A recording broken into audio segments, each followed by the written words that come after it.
പണ്ടൊന്ന് പുറത്തേക്ക് ഇറങ്ങുമ്പോൾ ഞാൻ നിദാരക്കുട്ടീനെ പേടിച്ചിട്ടാട്ടോ പോവുക. കാരണം എന്താ വെച്ചാൽ അവള് കരയില്ലേ എന്നൊക്കെ വിചാരിച്ചിട്ട്. ഇപ്പം അതിലും വലിയ കരച്ചിലായിട്ടാട്ടോ രണ്ടാൾക്കാർ എൻ്റെ പിന്നാലെ വരുന്നത്. വേറെ ആരുമല്ല, അപ്പു ശംഭൂട്ടോ. ഈ കുടുംബത്തിനെയും കൊണ്ടും ബസ്സിൽ കയറ്റാനുള്ള ആവത് എനിക്കില്ലാത്തതുകൊണ്ട് തന്നെ ഞാൻ ഇങ്ങനെയൊക്കെ പറഞ്ഞ് സമാധാനിപ്പിച്ചു കേട്ടോ. എന്തെങ്കിലുമൊക്കെ പറഞ്ഞാൽ ആ ഓ എന്നൊരു പറച്ചിലാണ് കേട്ടോ.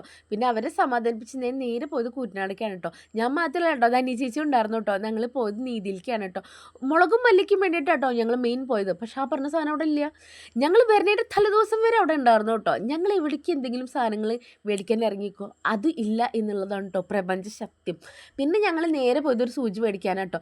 സൂചി മേടിക്കാൻ പോയേക്കുമ്പോൾ സൂചിയും ഈ കടയിൽ ഇല്ലയെന്ന് വിചാരിച്ചാൽ ഞാൻ കണ്ടത് ഒരുപാട് കളക്ഷൻ്റെ ഒരു ലോകമാണ് കേട്ടോ.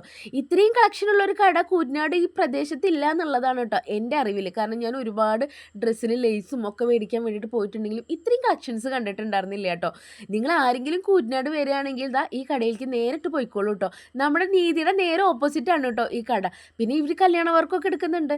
ഇതൊക്കെ പറഞ്ഞ് ഞാൻ നേരെ ഇറങ്ങി കേട്ടോ. കാരണം അവരോട് യാത്ര പറഞ്ഞ് ഇറങ്ങുമ്പോഴത്തേനും ഒരുപാട് നേരമായിട്ടുണ്ടായിരുന്നു കേട്ടോ. നമുക്ക് വേഗം കടയിൽ എത്തേണ്ടതുകൊണ്ട് തന്നെ ഞാൻ ഈ സഞ്ചിയും പിടിച്ച് തലങ്ങും വലങ്ങും കൂറ്റനാട് നിന്നു കേട്ടോ. വേറെ ഒന്നല്ല, അത്ര വെയിറ്റായിരുന്നു കേട്ടോ. പിന്നെ ഒരു ഓട്ടോക്കെ വിളിച്ചിട്ട് നേരെ പോയത് നമ്മുടെ കടയ്ക്കാണ് കേട്ടോ. ഞങ്ങൾ ചെല്ലുമ്പോഴത്തേനും ഒരുവിധം എല്ലാ ആൾക്കാരും പോയിട്ടുണ്ടായിരുന്നു കേട്ടോ. റോഡ് പണി കാണണം കേട്ടോ. ഞങ്ങൾ ഈ പറഞ്ഞ പോലെ കുറച്ച് നേരം കട അടച്ചിടാമെന്ന് വിചാരിച്ചു. കാരണം വലിയ തിരക്കുകളൊന്നും ഉണ്ടായിരുന്നില്ല കേട്ടോ. വന്നാൽ പിന്നെ ഒരു ജീരക സോഡ കുടിച്ചില്ലെങ്കിൽ എനിക്കൊരു സമാധാനക്കേട് കേട്ടോ. അപ്പോൾ അത്രേ ഉള്ളൂ.